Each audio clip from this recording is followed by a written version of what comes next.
Welcome to Inside Auto Podcast, where we feature everyone and anyone you'd want to talk to in and out of the automotive industry. Ilana Shabtai here, host of Inside Auto Podcast, where we interview top dealers, GMs, marketers, entrepreneurs, and thought leaders in and out of the automotive industry.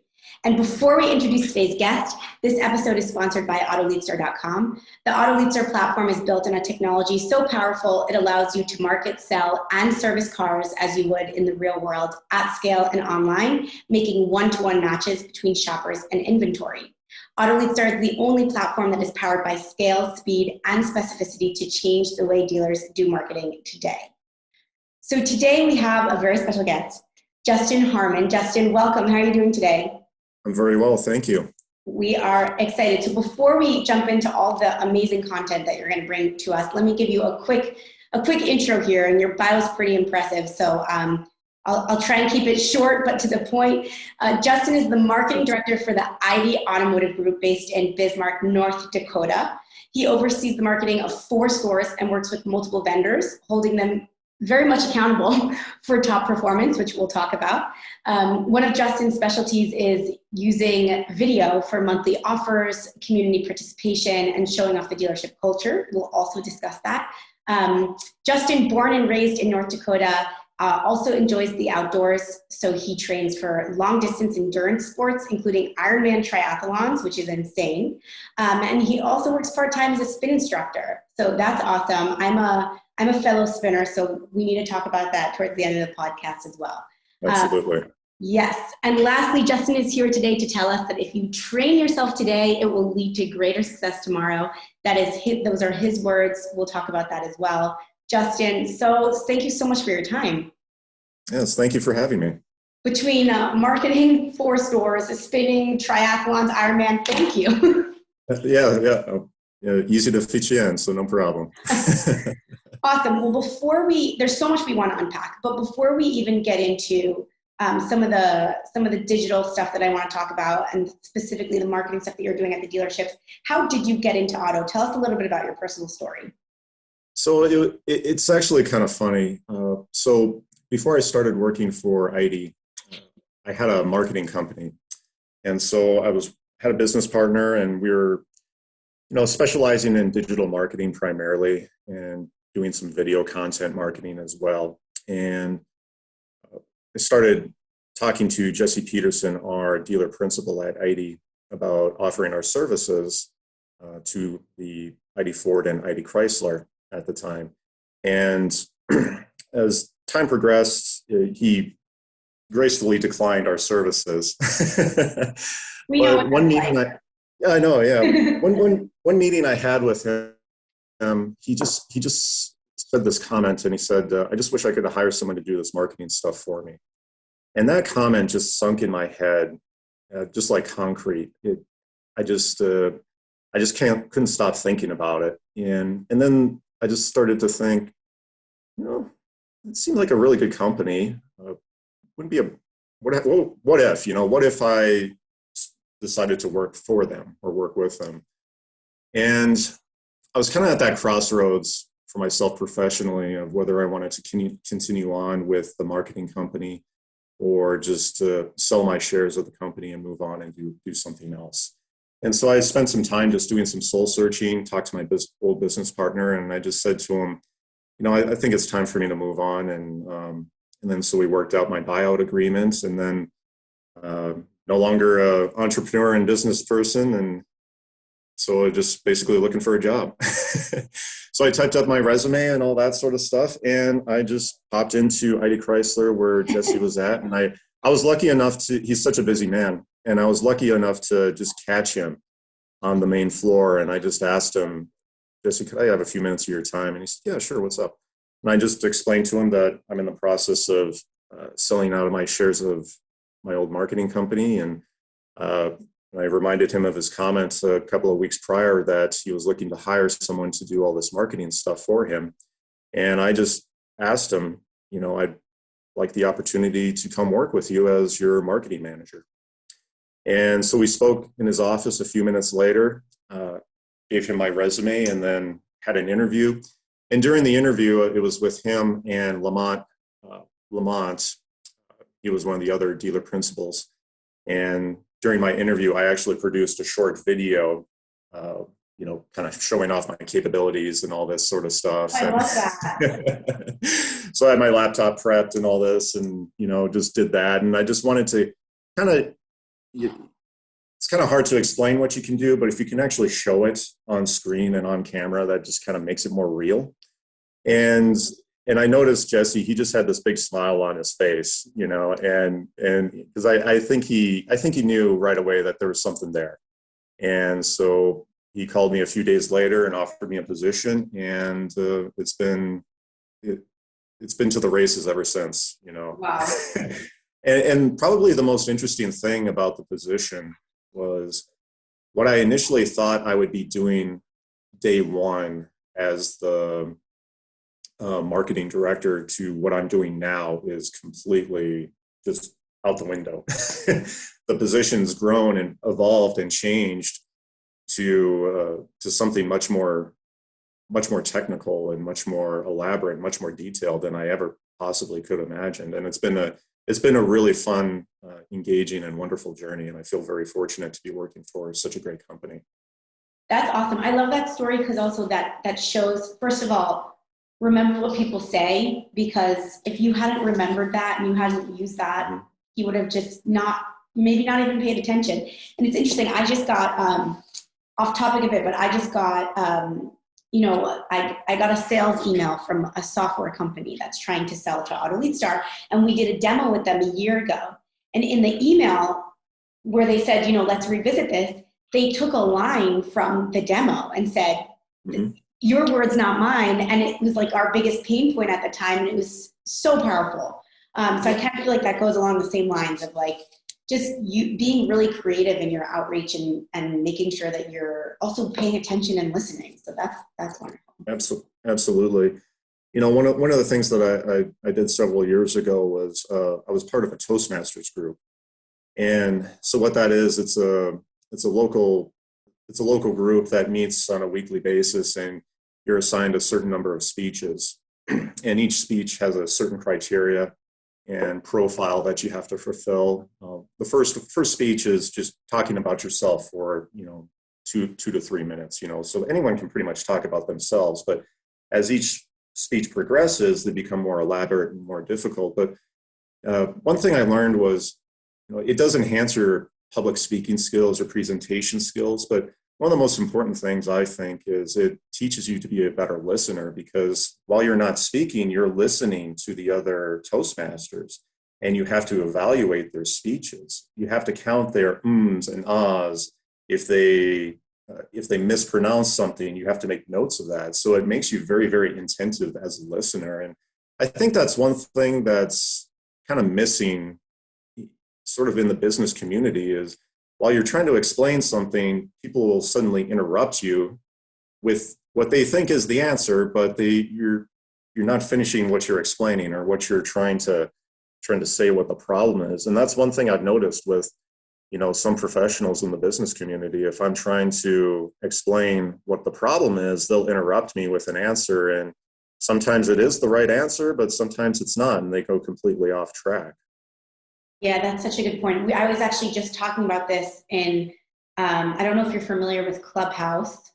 It's a new, I don't think it's actually that new, but it's pretty new in automotive. I feel like it took off the last couple of months. And I spend way too much time in there, and I shouldn't. But there's this once a week room it's a recurring room, and I like participating in it because it's a women in automotive room. And they always have interesting topics about how, we can make women stronger in automotive. And last week they spoke about listening. Like it was how do you find the balance between speaking up and not being scared and not having imposter syndrome versus actually listening. And often we kind of came to the conclusion that the more you listen, the more insightful you are, and probably the better solutions you'll be able to bring because you actually have the full picture. So I definitely agree with that. But the other thing that you did that's interesting in this interview process was that you showed your skill right there. So it wasn't just question and answer, but you were like, hey, let me show you what I can actually do. And you created a video on spot. So that's amazing. And I know that video, we spoke about this a little bit in your bio, is something that you're passionate about, and you've created some very funny videos for Eide, but also videos that show the really special culture there. So can you tell us a little bit about that? I'm also interested in what the reach is like for your client base and your customers, and how that's played a role in your strategy. So, kind of one of the videos in particular was the 60-second blooper reel. And so that is actually one of my favorite videos. I'm going to link that up here in the show notes too, so people can see it. One thing I really enjoy about Jesse Peterson, our dealer principal, is like me, he has a very good self-deprecating sense of humor. So he's not afraid to make fun of himself. The best way, the only way. Yep.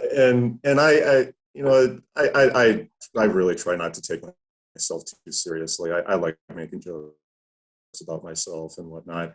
And but the funny story about that video is, I was just playing around with that one. I had all these extra cuts, and I was just piecemealing it together. And at the time, we were kind of brainstorming a Super Bowl ad, for that particular year. And I had some ideas, and I was just using this blooper reel as just a distraction, just to cleanse my brain, and I like doing fun stuff, just to kind of refresh my brain, so I come up with a better idea. And so I'm just playing around with it, and I got it 99% done. And then I show it to Jesse, and he's just, wow, that's awesome. That's the Super Bowl ad. And I just said, really? He liked it so much that ended up turning to be our Super Bowl ad for that particular year. And it just fit really well. And and showing all the employees, screw up during each take and all that sort of stuff, and just mixing it together to make something really funny is one of my favorite productions. And then let's see, I'm trying to think which other video I sent you. It was about culture, actually. It was just culture, yeah, which was great. Yeah, so with that one, we filmed on a Sunday when the dealership is closed. I didn't want to have people walking back and forth and being a distraction. With that particular one, I just asked a bunch of open-ended questions, about the history of the dealership, what it's like to work there. And I'm a really big fan of that interview style format, because it just allows the person I'm filming at the time just to speak off the cuff. And one thing I like to do when I do that type of format is I'll email the person I'm interviewing, just a few of the questions, not all of them, just so that they can start thinking about some of their answers. And then during the interview process, you can kind of pick out a lot of really good hidden gems out there, and you learn about the history of the company in a much more detailed manner, and most importantly, I feel in a much story-driven manner. I think as people, we have a tendency to remember stories much better, as opposed to sell, price. And by being able to share those stories about the Eide culture and how we like to do business, I think it resonates with our audience much more effectively. Yeah, I agree with that. I think finding the right narrative too is one of the biggest struggles for companies today, because it's like so the market's so saturated. So your story is what's going to define you, and I completely agree. So finding that narrative and sticking to it and making it exciting is exactly what we need. So I think that video actually does a great job, and you could tell that the culture is really good at the dealership, and people enjoy working there, and you take care of your employees, which I think is the most important. So it is important for consumers to see that. And as we talk about consumers, we're in this kind of, I wouldn't say it's post-COVID yet, but we're kind of getting there maybe. I feel like I've had way more human interaction in the past month than I've had in the past 2 years, or a year and a half. So, but now that we're coming out of it, I think we're learning a lot about, okay, there were the consumer trends that happened during COVID, which is kind of the the hyper form of what would happen if we were all at home. And now it's transforming into the real way that consumers are going to come out of COVID and expect to shop, whether that's for a home, car, shoes. Those are a little bit different, obviously, but there's definitely changes in every single market. So I know Eide is focusing a lot on transforming to fit these new consumer trends.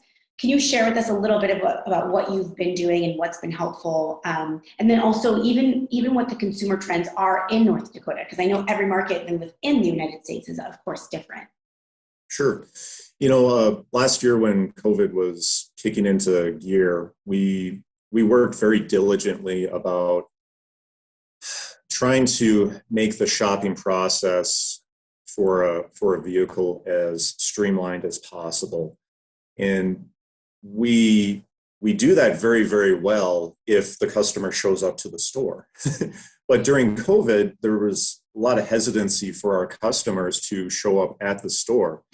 And so we worked out processes where we could facilitate a majority of the car deal online or through email communication.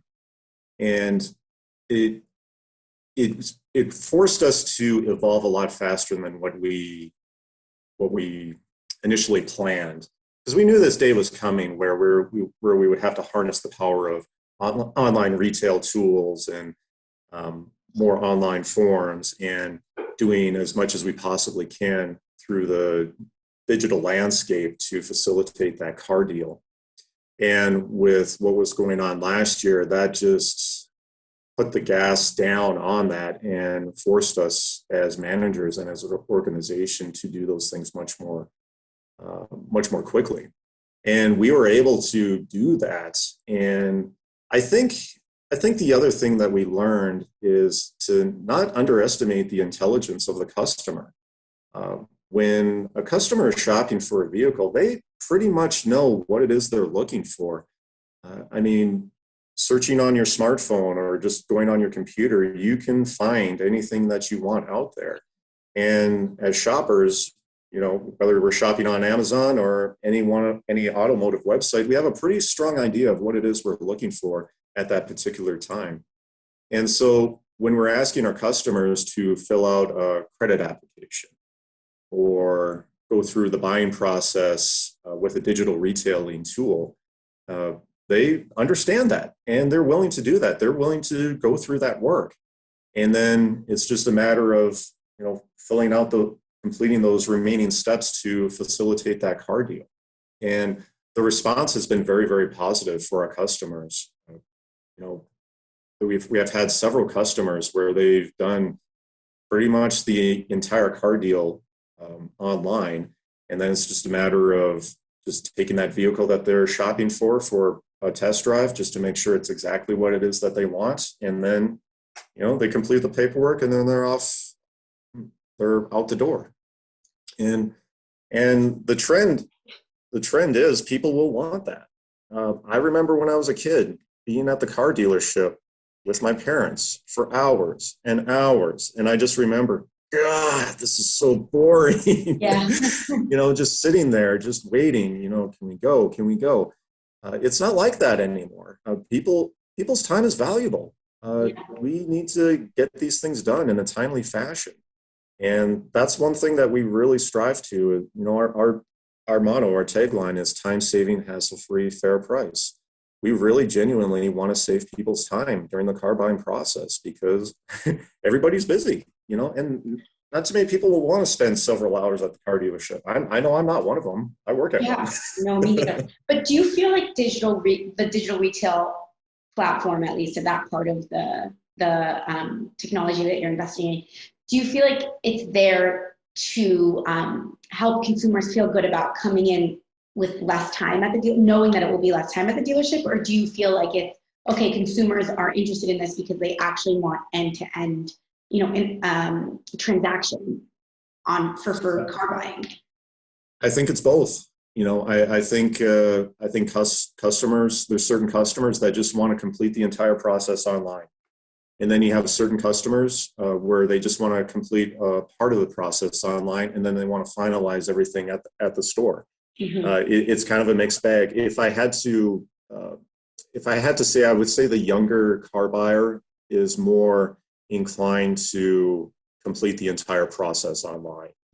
And with your middle-aged to older car buyer, they'll complete the car buying process partially. But you never know. I mean, you may have that person that's 50, 60 years old, and they just do everything online, and then it's just a matter of okay, I'm here to pick up my truck. And it's that simple. Wow. I don't know if even though I fit into that category, I don't think I can ever be that. I gotta come in, I gotta speak to the guy or the woman, I gotta drive the car. Yep. But I'm the same way. I'd have a really tough time just buying a vehicle just without having to take a look at it or take it on a test drive. But there are people out there where they feel comfortable and confident with buying a vehicle without even taking it for a spin. And if that's what they want to do, we're here to facilitate that for them. Yeah, and there's of course the people who just renew their lease to the next model. So my mother, for example, she's always going to get the Subaru Forester. I think that's what she drives, and she's just going to every 3 years get the next. She doesn't have to test drive it. That's all she wants. She's like it's the easiest thing in the world. So for that too, I think having that interaction online is really crucial because there's a fair amount that probably do that, and so it's just convenient for them. Oh, absolutely, and we have several customers that are like that, especially the lease customers. They know the vehicle in and out. They drive it, they understand the technology, and they so sometimes they know the ins and outs more than some of our salespeople. Well, as you said, don't underestimate the intelligence of the customer. Absolutely. I mean, there's just so many resources that people can go to research vehicles, and so when they show up to the store to renew their lease, they know what they want, and it's and the thing is, we have to make it easy for them, because if we don't, they're going to move on to someone else and take their business elsewhere, and obviously we don't want that. Yeah, of course. So that's great. So digital retailing is a big part of that. What else are you doing? Anything else that helps kind of just streamline your messaging, makes it easy for you to turn things on and off? I think that's really important. We learned that in COVID. The dealers that, were doing everything manually. It was just, they were so behind. 2-3 months went by and they were still saying, come buy our car, come in. Versus the dealers that were able to streamline messaging without forgetting, a channel. Maybe on Bing it was running like this, and on Google it's running like this. But I think there's something about using tech-driven marketing, and obviously I'm a big proponent of this. But in general, I do think there's something about having plug-and-play technology for dealers to be able to target and convert consumers is also part of the process, and it's not just having that e-commerce set up on the site. Well, I think one of the best things dealers can have, for that particular foundation of making it easy to find what you're looking for, is just having a strong website.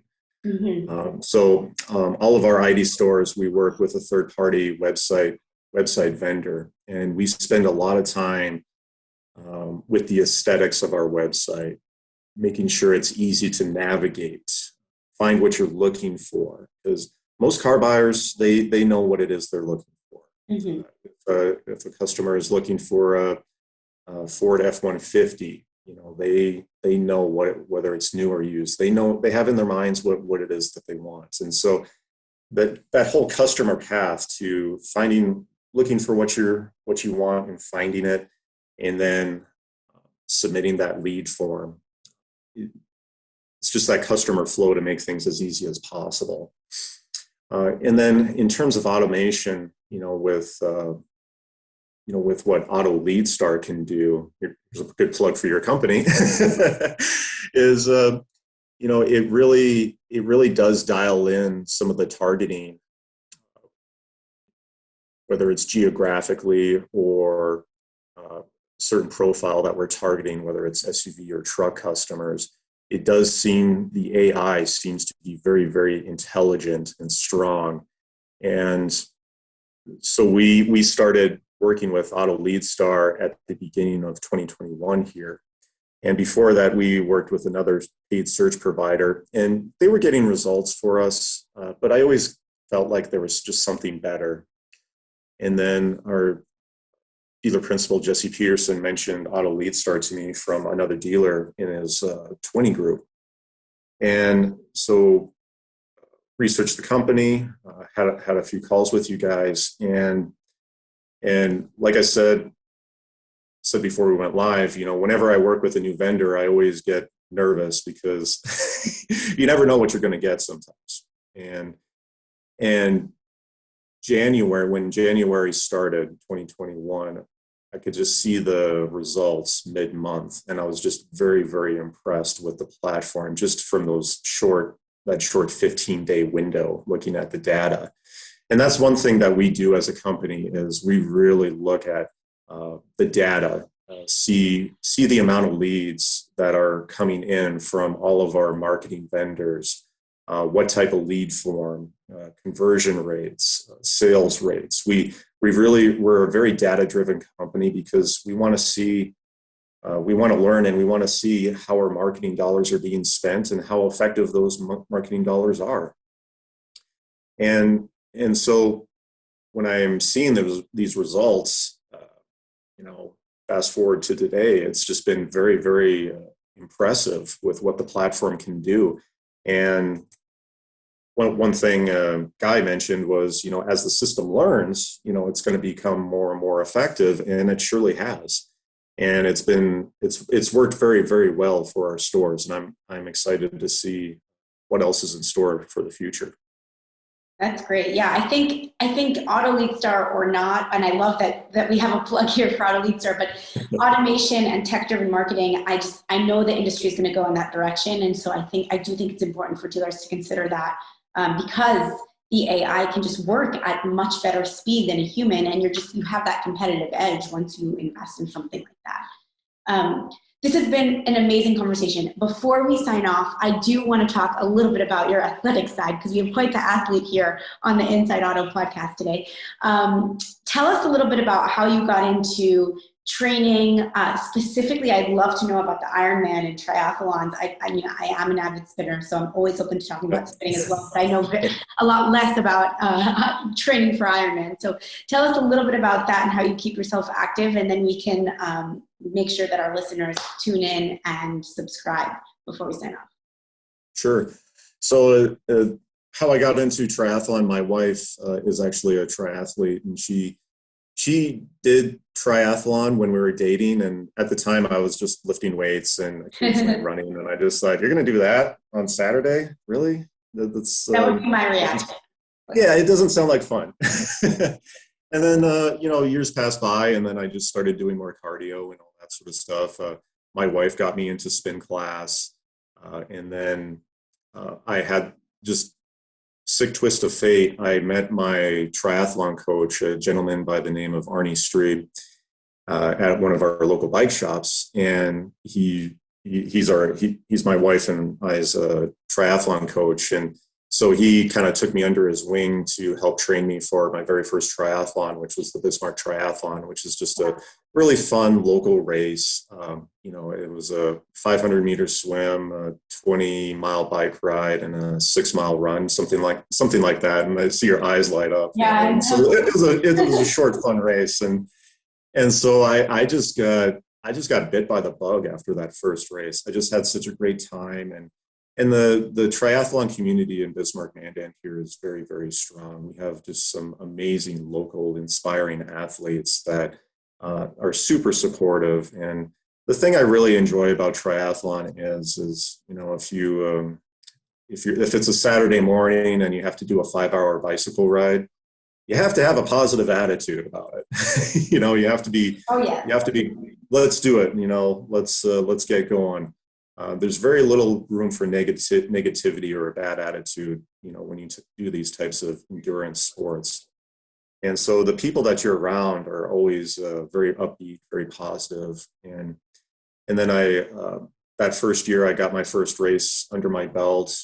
My wife and I did another race in Minnesota, and just a short distance one. And then, so every year, except last year because of COVID, there's the Ironman World Championships on the big island of Kona, Hawaii. And so I'm sitting on the couch, eating pizza, drinking beer, watching the race, all these healthy things, right? Of course. But if you and I'm 5-hour bike rides, you can eat as much pizza as you want. Yeah. so I'm just sitting there, and I'm just amazed by the athleticism, of all these people, the pros. And the neat thing about that particular race is you have the pros racing, male and female, and then you have amateur athletes like myself that qualify for the Kona race, and they're able to race alongside, the professionals. And I was just blown away by, people just going for it, and doing it. And then I'm just sitting there, and I just say to my wife, Kylie, what do you think about doing an Ironman? And she says, really? Oh my gosh. And so we met with Arnie, our coach, and just told him, hey, we're interested in doing an Ironman race, full triathlon Ironman race. And for those that don't know the distances, it's a 2.4 mile swim, a 112 mile bike ride, and then a 26.2 mile run, all in one day. And so you get your swim, you get your bike, and then you get to run a marathon afterwards. But you get snacks during the way. So that's what I tell myself. So Arnie, he worked with us, drafted a training plan for us to follow, and it's just building up that endurance, building up that fitness, and then it's race day. And Wow. I distinctly remember on race day, it was Ironman Madison. It's in Madison, Wisconsin, and it's just a beautiful, beautiful race. So you have some time before you line up to start the day. And so I was just sitting down, and I just thought to myself, I just asked myself the question, did I do everything I could to prepare for this race? And the answer was yes. And I just felt this sudden calm of, you're gonna do it today. Today is gonna be a good day, and you just break it up in sections. You start your swim, try not to drown, get out of the water, hop on the bike, take your nutrition, drink plenty of fluids. And then it gets to a point where when you're on the bike, where around that 80-mile mark, where it's like, I can't wait to get off this bike so I can run the marathon. Oh gosh. Yeah, I'm sure that's what everyone's thinking. You're feeling some part of pain, and you want to supplement it with something else. Oh, and then you get off the bike, and your legs are like jello, and then you just start your run. And while you're running with all these other athletes, I had the pleasure of running with this gentleman that was actually a guide for a blind athlete. So they were doing the entire race together. So this it was such a terrific story.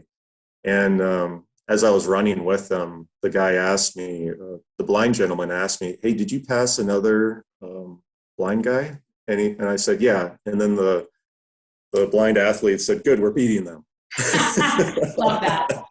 So it was just, it was such a fun experience just to see so many different people. I mean, so many short people, tall people, thin, so many different body types. There are these athletes out there that you would think that would never be doing such a physical feat, but they're out there doing it.